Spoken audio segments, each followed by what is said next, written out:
Gedeng kelan ana ing awan-awan nenggih arisan Narayana ingkang mijil saking desa Widara Kandhang semedi maladining nutupi babahan Rawasanga datan ana kang wingawas mumbung kawas padaning kawicaksanan mandheng marang pucuking grana anut marang geyonganing kayun yun angayati parutama kaya mati jroning urip jroning tumeka mati liyep layap ing aluyuk pindha pecating supena sumusuk ping raksa jatine sang Nayarana ya sang Narayana gandhengake rasa kelawan kang maha kawasa yen nyuwun nugrahing dewa acarita eta mengkono dadan uninga ana satu galak ingkang goro-godo ingkang nembe mangsa semedi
Jugar Denio Topo Broto manteng semedine anane mung pasrah sumarah mangkur baning Gusti ingkang Maha Murah nenggih Risang Narayana. Kacarita ana Prabawa ingkang mijil saka angganing Sang Narayana tumempuh marang para sato kewan ingkang padha goro-godo babar wujud pusaka cacah 3.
Om awik nang astuna masidam sekaring bawana langgeng. Mugi rahayu sagung dumadi. Seswaku nggih. Narayana. Kawon wuntu. Wonten pangandikan ing ngadhawuh. Bapak Peremban Begawan Patmanaba njugaraken anggen kula nedeng teteki yoga brata. Narayana. Kaya dene wong ujian jeneng kita wis lulus. Satawana utawa kewan galak sing cacahe ana 3 minangka ujian, minangka panggodha, pangrencana, paranding. Jeneng sira kanthi tetek, tatak, tangguh lan tanggon. Ora jugar yen kita tapa brata kepara saya manteng saya pasrah marang urbaning Gusti satemah. Dina samengko jeneng kita nampa ganjaran saka para dewa wujud pusaka sing cacahe ana 3. Ngaten namung penemban iya pancen kaya mangkono. Ing wujud warasta utawa panah iki sinebut Kyai Kesawa ewadene daya katiyasane. Amun to jeneng sira kepepet utawa kepengkok ing Pancabaya isa mbledhos dadi buta 7 gunung gedene. Ewadene wujud kembang iki ing ngaranan kembang Wijaya Kusuma.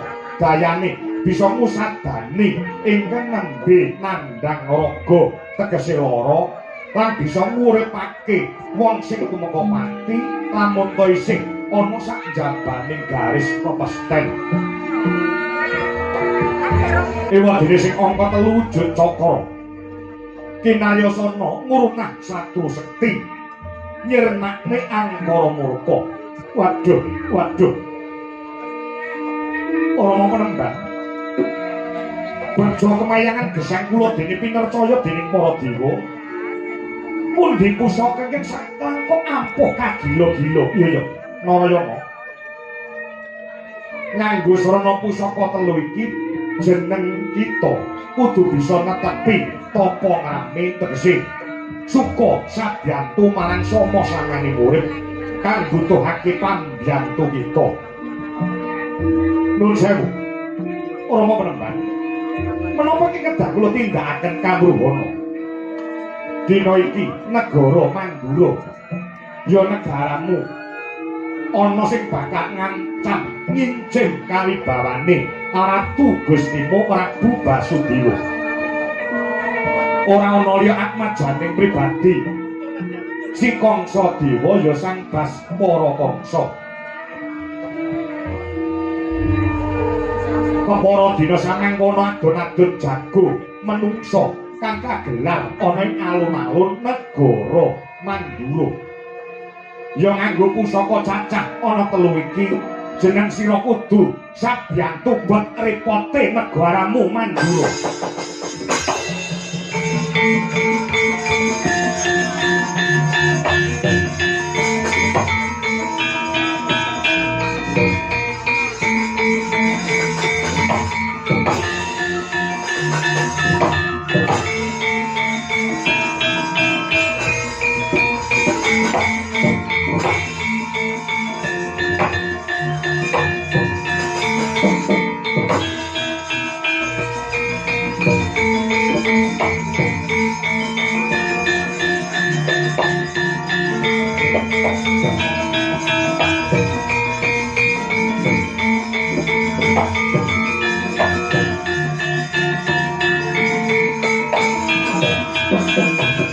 Bumi kundang ganjing langit kelap-kelap katon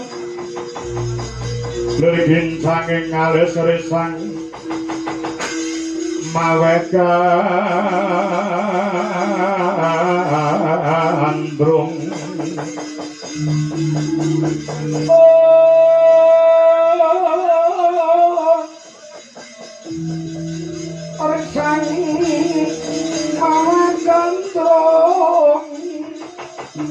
omong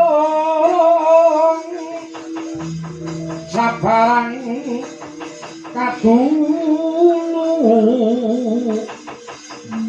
tuker moyak mayek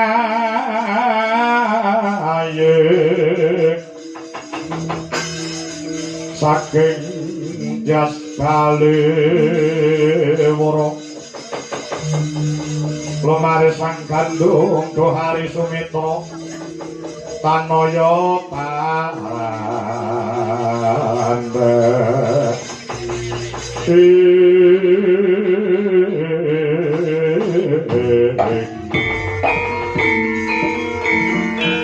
ana pandhita karya wangsit pinggon pindha kumbang adat entalan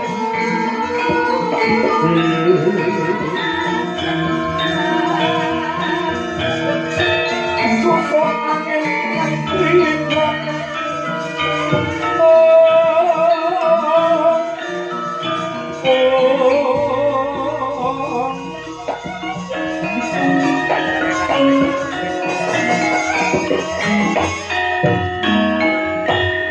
jeneng sira Nadyanto mijil saka Karang Pradesan Narayana jinejer minangka dadi satriya satriyaning bangsa ingkang darbene wajib utawa jejiban bela negara bela bumi putah darah nganti tes-tesing getih kang pungkasan tanpa beda para pahlawan kusuma bangsa biyen kanggo wani ngorbanke jiwa raga kanggo merdikaning negara Nuswantara nganti sakyahine inggih sendika kesaken dawuh Rama Panembah tetantu sedaya pangandika paduka kula estakaken budhal lumrih negara Mandura yen ana bot repote jeneng sira kang kudu tumandang gawe sendika kesaken dawuh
Metu Prabu Guru mawali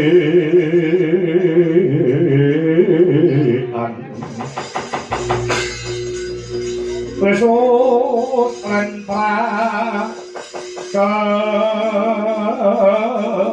kampung kerja terpalaso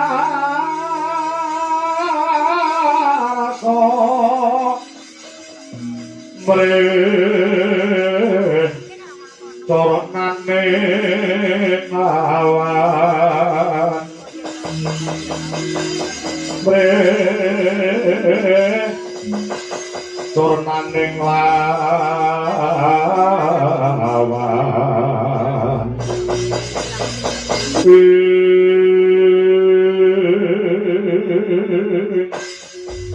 aja manik sejatine ngalam kang tinuding jagat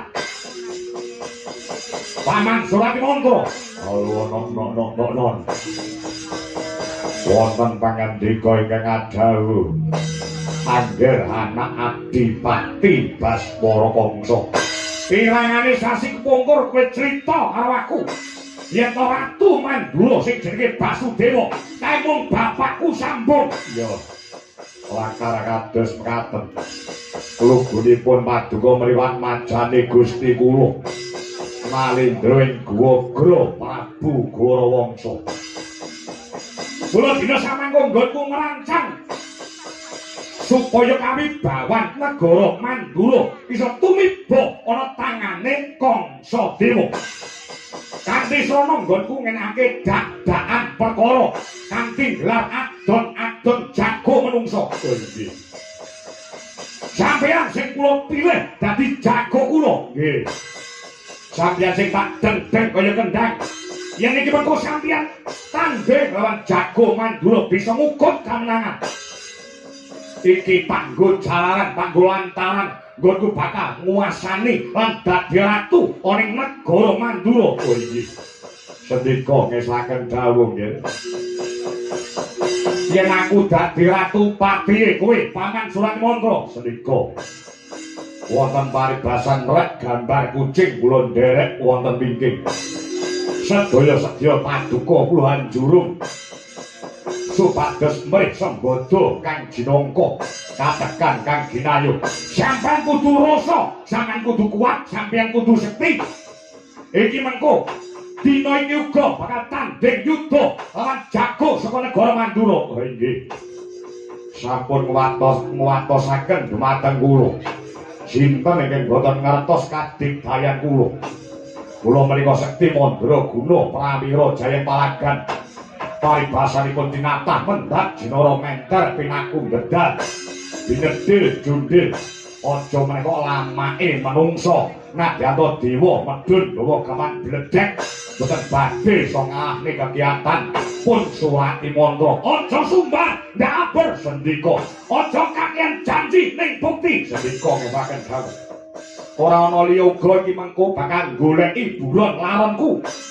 kabar sing sumebar Basudewa sing jare bapakku kuwi duwe anak cacahe ana 3 jenenge Kakrasana Narayana kang sarta lara ireng kanthi tontonan adon-adon jago kang digelar ana ing alun-alun iki mengko mbok menawa bisa dadi jalaran nggonku goleki anak Ratu Mandura sing sejati sing dina samangka disingkirke sing dina samangka didelekke. Oh nggih saken tau budal dina iki ing alun-alun negara Mandura sedika monggo kula dherekaken nggih.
Terus dilunasi semangat nih.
Thank you.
Sengarane ngajurit kon maguru gongso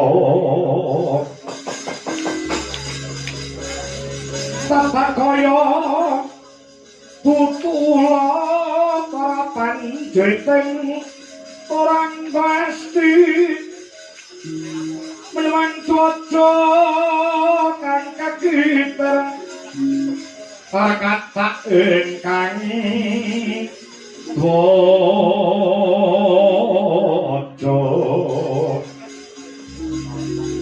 Gojo lelayu sepi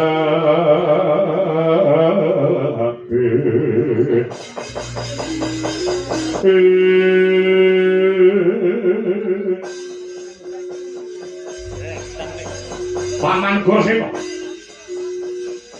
kawon wonten pangandika ingkang kadhawuh nggih anak Adipati Baspara Wangsa kira-kira negara Mandura pun entuk jago napa dereng lho niki sampun wonten wingking kula menika jago saking negari Mandura namipun Bratasena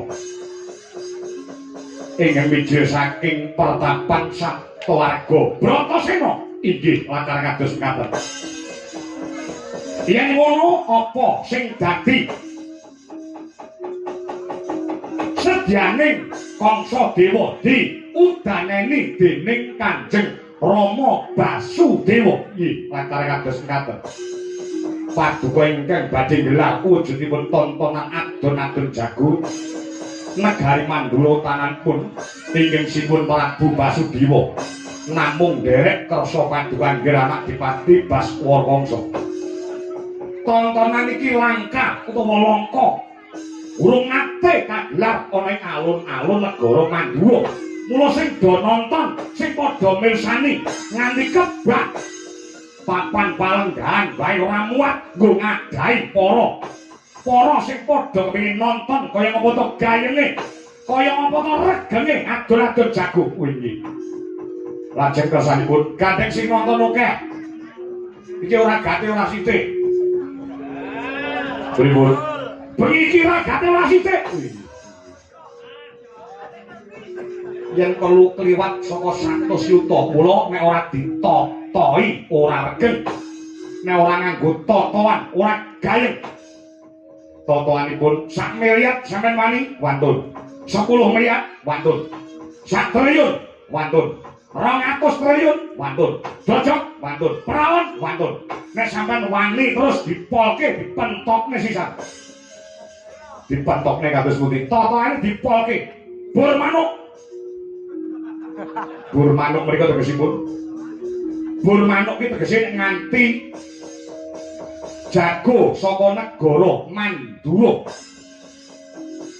sinten wau Bratasena ingkang tumeka pati wonten ing Blambar kawat janget Cinencang Ratu Mandura Kanjeng Rama Basudewa kudu lunga ngadeg tanpa nggawa bondo minggat saka negara Mandura kosok baline nek nganti jago kula Paman Surati Mantra sing kalah sing mati wonten ing Blambar kawat mboten namung bumi sengka kula gulu kula udoke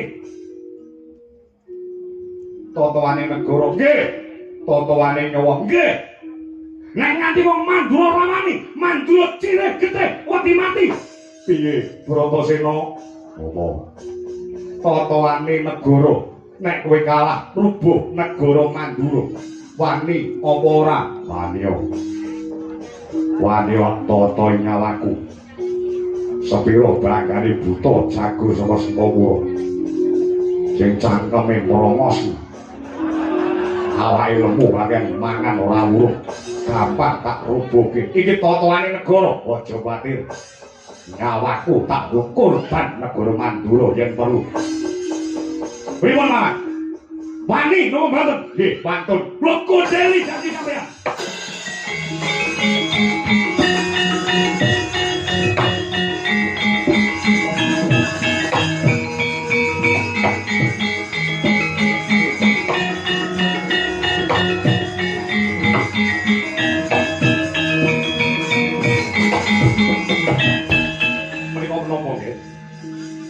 niki surat kekancingan surat kanyatan nek pun wonten perjanjian ing antaraning kula kalian panjenengan babagan totoan atur-atur jago niki kudu ditandha tangani kudu ditapa asmani men kuat men rasa nggo sampeyan kula aturi tandha tangan niki pulpen nggo sampeyan wonten sisih tengen nggih kula wonten sisih kiwa mriki men saya bakoh men saya rasa men saya kuat nyenekne bisa napa niku stempel nek ora disestempeli ora iso metu duwite niki sampeyan apa kula mawon sing gowo ndak sampean kula lali nek nganti nglincati janji serat niki kula munggah wonten ing meja ijo pengadilan negara Mandura monggo manggawa munggah jago sampean wonten ing blabar kawat sangat cincang 5 menit jago kula nusul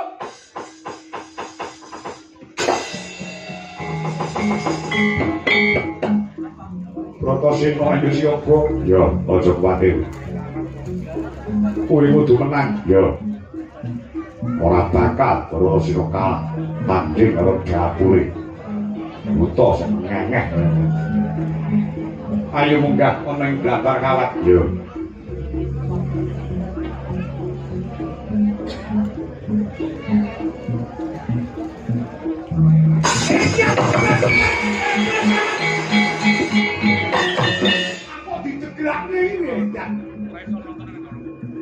komentar kowe Brotosena malah turu mboten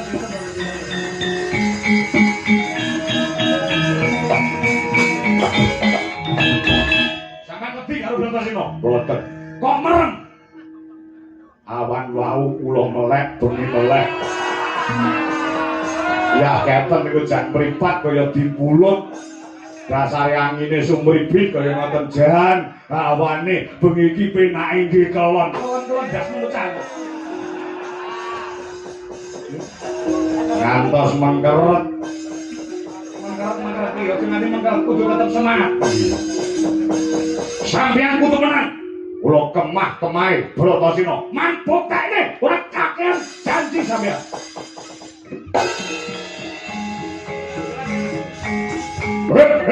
kono lho ae nang kene ra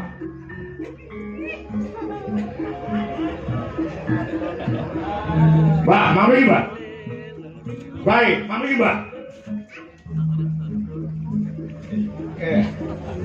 Pripun? Sampeyan kula tekake ning ngono iki. Piye carane jago kula kudu menang. Ampun kuwatir.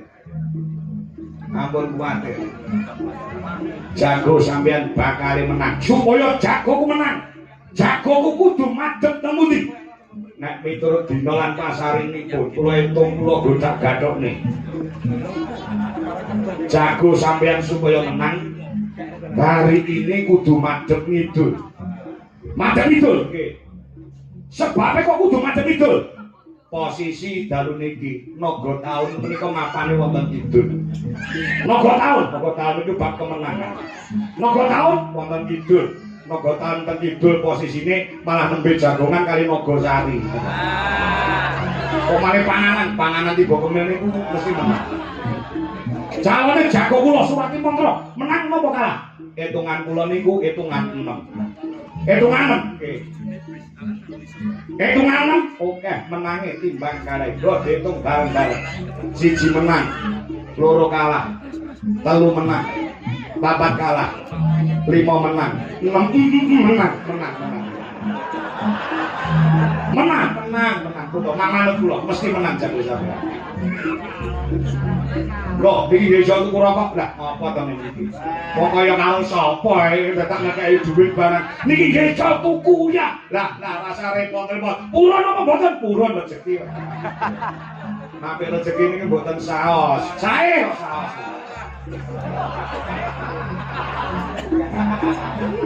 Mandungake jago menang. Nek aku dadi ratu tak dandani pujaga negara Mandura. Nggih, kita ngerti. ampun kuwatir. Wonten ing Brambang Kawat niku mengke kula ubengi.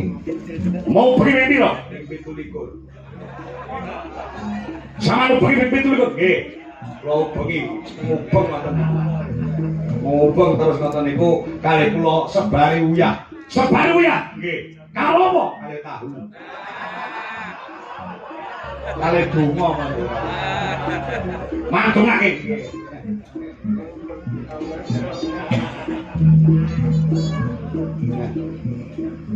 Wong pangkat goblok iki kok. Ya pusi barang ora krasa.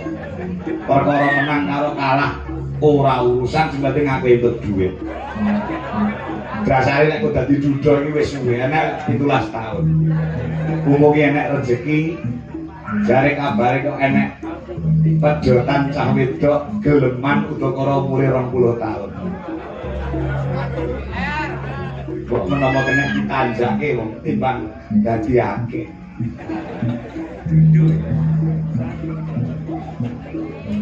Piro lho? Kali atus, Mbak. Larang ora. 150 nek gelem. Mboten basane iki napa niku larang. Wedane nggih mundhak. Wis tak paske 175. Nggih, Mbak. Lah iya angel e, Pak. Wong dagangan ora kulakan nek angel.